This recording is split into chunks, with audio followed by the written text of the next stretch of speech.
C19 감염증의 확대로 일본의 부동산 시장이 격변하고 있습니다. 미래에 대한 불확실성이 커지면서 경기 침체를 예상하는 전문가들이 많아지고 있는 가운데 일본 경제가 어떻게 될 것인지, 부동산은 어떻게 움직일지가 관심사로 떠오르고 있습니다.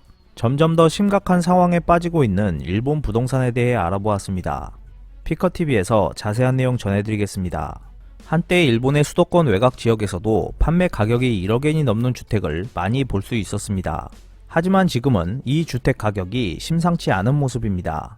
일본 도심부의 땅값이 폭등하고 있던 헤세이 시대 초까지의 기간 동안 주택은 도심에서 교외로 뻗어있는 철도 연선에 건설되어 왔습니다. 철도 회사는 연선의 주택 개발을 실시함으로써 도심으로 출퇴근하는 고객을 흡수할 수 있었고, 역세권에 쇼핑할 수 있는 상업시설이나 헬스클럽 등을 만들어 철도를 중심으로 한 수익 모델을 구축해 왔습니다. 또한 역에서는 오지의 언덕 부분을 개척하고 여기에 주택을 건설하여 고객들이 계열사 버스를 이용하게 함으로써 연선 인구가 더욱 늘어날 수 있도록 했고, 이는 철도 소득 향상에 기여했습니다.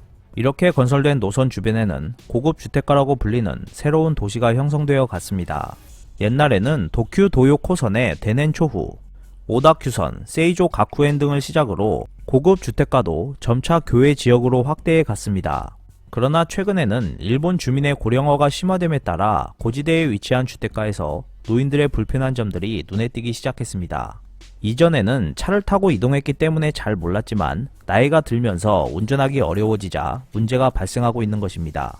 또한 예전에 번성했던 도시의 상가들도 문을 닫는 곳이 늘어나면서 활기가 없어지고, 그에 따라 부동산 매매도 어려워지고 있습니다. 이전에 오후나역 앞에 있는 아파트가 매물로 나왔을 때 일본에서 선호하지 않는다는 가족용 아파트였음에도 불구하고 이 지역의 많은 고령자들이 구입 신청을 한 것으로 알려졌습니다. 고지대 생활에 불편을 느낀 주민들이 역 앞의 편의를 선택한 것입니다. 그런데 현지 부동산 업자에 따르면 많은 사람들이 결국 보유하고 있는 집을 팔지 못해서 아파트로 이동하지 못한 것으로 나타났습니다. 고령자들이 보유 중인 대부분의 집들은 토지 구획이 크고 전체적으로 가격이 비쌌습니다.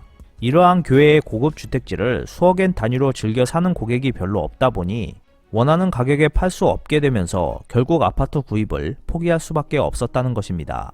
비슷한 현상은 도쿄의 외곽, 가나가와, 사이타마, 치바 등의 일부 고급 주택지에서도 현실화되고 있었습니다. 특히 이러한 주거지역일수록 지구협정 등으로 부지 분할 등에 대한 제약이 걸려 있어서 부지를 분할하여 저렴한 가격으로 매각하는 등의 방법도 사용할 수 없는 상황입니다. 도심 외곽의 고급 주택지의 인기가 쇠락한 이유는 또 있었습니다. 그것은 도심 지역에서 고급 사양의 아파트가 많이 생겨났기 때문입니다. 지금까지 일본에서 아파트는 임시 거처라는 인식이 강했습니다. 특히 지금의 노인 세대에서는 뿌리 깊게 존재했습니다. 따라서 부유층일수록 단독주택에 많은 돈을 쏟아붓고 자신의 성을 구축하는 경향이 있었습니다. 반면 최근의 부유층들, 예를 들어 IT로 돈을 번 비교적 연령이 낮은 부유층들은 도심 외곽의 단독주택 등에는 거의 흥미가 없고, 도심부의 고급 아파트에서 편하게 생활하고 싶다는 욕구가 강하게 나타나고 있습니다. 나이든 부유층들은 지금의 젊은 부유층들이 눈에 불을 켜고 구입해 주어야 할 자택에 대해 아무도 관심을 가져주지 않는 것 때문에 몹시 당황하고 낙담하는 모습입니다. 헤세이 초기의 거품 절정기까지 일본 부동산은 어쨌든 일방적으로 가격이 오르는 이상한 존재였습니다. 그러나 잘 관찰해보면 이러한 땅값 상승은 인구의 일방적인 증가와 도시에 대한 일방적인 인구 이동의 결과임을 알 수 있습니다. 최근 30년간 일본에서 생산 연령 인구 15세에서 64세의 비율이 가장 많았던 시기는 1990년에서 1995년 사이였습니다. 당시 도쿄 지역은 도심 거주 취향의 고조로 인구가 증가하고 있었던 반면 나고야 지역은 보합세, 오사카 지역은 감소세를 보였습니다. 도쿄권 중에서도 사이타마, 치바 같은 지자체에서 인구 감소를 보였습니다.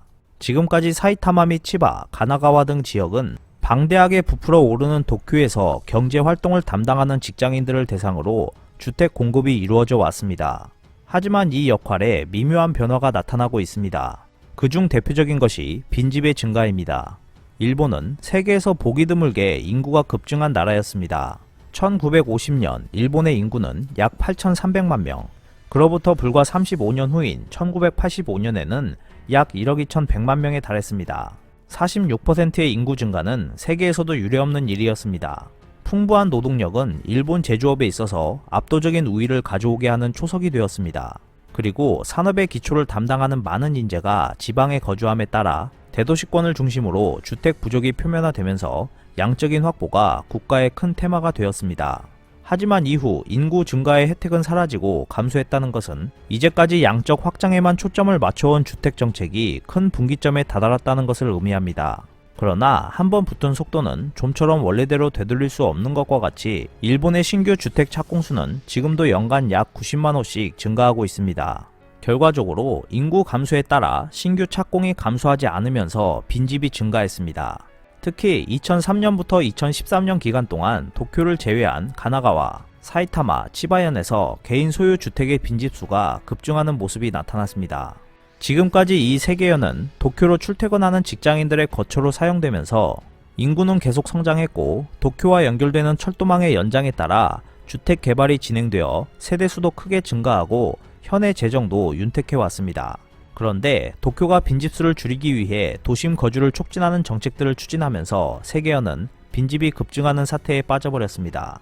그 배경에 있는 것이 수도권 외곽에서 나타나고 있는 극심한 고령화 현상이었습니다. 현재 일본 도심 외곽 지역으로 마음껏 확대되어 버린 단독주택은 극심해지는 고령화로 향후 큰 기로에 서게 될 것으로 보입니다. 우리나라도 고령화로 인해 빈집이 증가하는 추세에 있습니다. 1995년 35만 가구였던 빈집이 2019년에는 148만 가구로 늘어났는데 이는 전체 국내 주택 1496만 가구의 약 10% 수준입니다. 2018년 기준 빈집 비율이 13.6%인 일본보다는 심각한 수준은 아니지만 전례를 닮아가고 있습니다. 이를 대비하기 위해 기획재정부는 생산 연령 인구 확충, 고령 인구 증가 대응, 절대 인구 감소 충격 완화, 복지 지출 증가 관리 등 4개 범주의 30개 과제를 선정해 대책을 마련한 바 있습니다. 한국 정부가 빈집을 줄이기 위해 나서는 것은 빈집 문제를 그대로 방치하면 일본과 같은 사회 문제가 발생할 수 있다는 이유 때문입니다.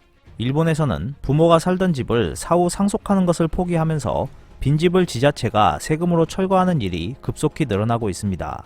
노무라 종합연구소는 2033년에 일본의 빈집이 전체 주택의 30.4%에 달할 것으로 전망했습니다. 미국 등 선진국에서는 정부 주도로 시티 다이어트라고 불리는 빈집 줄이기 정책을 추진하고 있습니다. 한국 정부도 빈집을 줄이기 위해 고민하는 것은 큰 의미가 있습니다. 하지만 빈집을 다른 건축물로 짓거나 개조하려는 것은 세금 낭비가 될 가능성이 크기 때문에 철거를 유도해 정리하는 방향으로 힘을 모으는 것이 현명할 것으로 판단됩니다. 일본 부동산 시장에 펼쳐지는 상황을 보고 한국에서 같은 일이 발생하지 않도록 하는 정부의 많은 노력이 필요해 보입니다. 오늘 준비한 소식은 여기까지입니다. 끝까지 시청해주셔서 감사합니다. 여러분의 좋아요와 구독은 영상 제작에 큰 힘이 됩니다. 앞으로도 피커TV에 많은 관심 부탁드리겠습니다. 오늘도 즐겁고 멋진 하루 보내세요. 다음 영상에서 뵙겠습니다.